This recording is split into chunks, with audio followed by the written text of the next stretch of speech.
জুলাই 10। তারিখটি সাধারণ, তবে দিনটি অসাধারণও হতে পারে ফুটবল ফ্যানদের জন্য। বলছিলাম স্পেন বনাম ফ্রান্স ম্যাচের কথা। যদি বলা হয় ইউরো 2024-এর একটি হাই ভোল্টেজ ম্যাচের কথা, তবে এই ম্যাচের স্থান হবে শীর্ষে। এ মুহূর্তে এসে ইউরো 2024-এর সবচেয়ে ভালো পারফরমেন্স করা দলগুলোর মধ্যে দুইটি দল হল স্পেন এবং ফ্রান্স। আর 10 জুলাই তারা মুখোমুখি হতে যাচ্ছে। এখন আসি মূল কথায়। এমন একটি ম্যাচে আপনি কাকে এগিয়ে রাখবেন?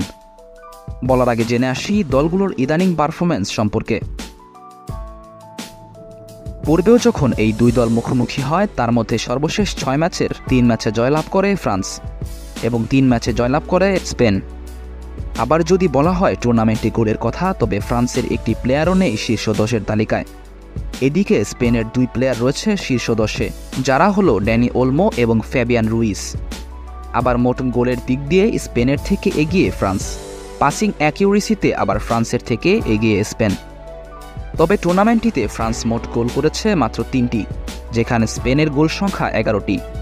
তবে ফ্রান্স অ্যাটাকিংয়ে ভালো না হলেও ডিফেন্স লাইনে তাদের প্রশংসা না করলেই নয়। তাই এই মুহূর্তে এসে বলাটা খুব কঠিন যে কে জিতবে 10 জুলাইয়ের হাই ভোল্টেজ ম্যাচটিতে। আপনারা আপনাদের মতামত কমেন্ট বক্সে জানাতে পারেন।